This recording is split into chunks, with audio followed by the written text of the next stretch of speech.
పార్లమెంట్లో ఉన్న దాంట్లో ఒక బూత్లో హైయెస్ట్ మెజార్టీ మా సొంత గ్రామంలో వచ్చింది మల్లురవి గారు. ఎంత ఎంత మెజారిటీ మా గ్రామంలో 1100 ఓట్లు వచ్చినాయంట. సో నేనేమంటున్నానంటే నా గ్రామము నా ఊరు కాదు, కరెక్ట్.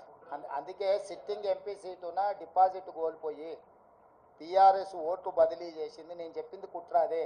ఆ కుట్ర ఆ రోజు చెప్పినప్పుడు మీరు రేవంత్ రెడ్డి ఏదో బాధపడుతున్నాడు, రేవంత్ రెడ్డి ఏదో ముందే ఓటమిని అంగీకరించి మాట్లాడుతున్నాడని మీరే విశ్లేషణలు చెప్పారు లైవ్లల్లా.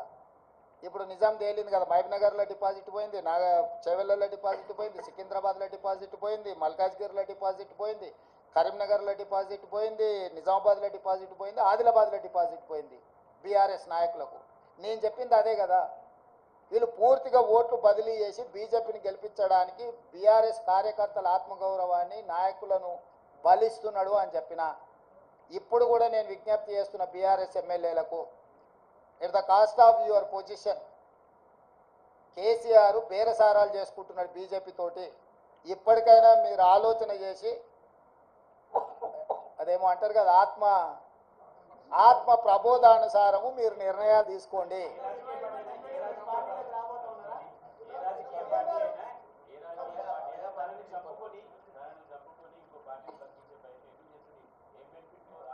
ఇక అది కేసీఆర్ చెప్పాలి, నువ్వు అడగాలి.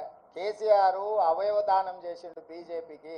ఆయన ఆత్మహత్య చేసుకోవడం ద్వారా ఆయన కిడ్నీలు, ఆయన కండ్లు ఇవన్నీ మోడీకి బదిలీ చేసిండు. ఆ బెనిఫిట్ ఏందో బెయిలా లేకపోతే ఇంకేదన్నా అక్రమ సంపాదన అనేది మీరు విశ్లేషించాలి. మీరు ఎందుకు అన్నీ నేనే చెప్తే మీరెందుకు?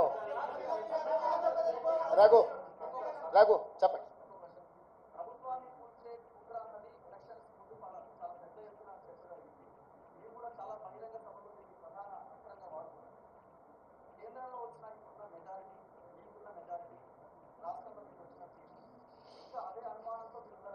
డెఫినెట్గా ఆ దిశగా కేసీఆర్ నిరంతరం ప్రయత్నం చేస్తుంటూనే ఉంటాడు. కేసీఆర్ ఉన్నంత కాలము కుట్రలు కుతంత్రాలు ఉండనే ఉంటాయి.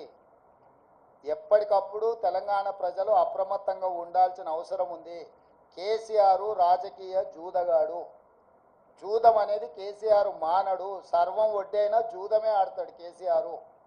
రాజకీయ జూదగాడైన కేసీఆర్ తెలంగాణ రాష్ట్ర రాజకీయ ముఖ చిత్రంలో ఉన్నంత కాలం ఈ కుట్రలు కుతంత్రాలు కొనసాగుతూనే ఉంటాయి.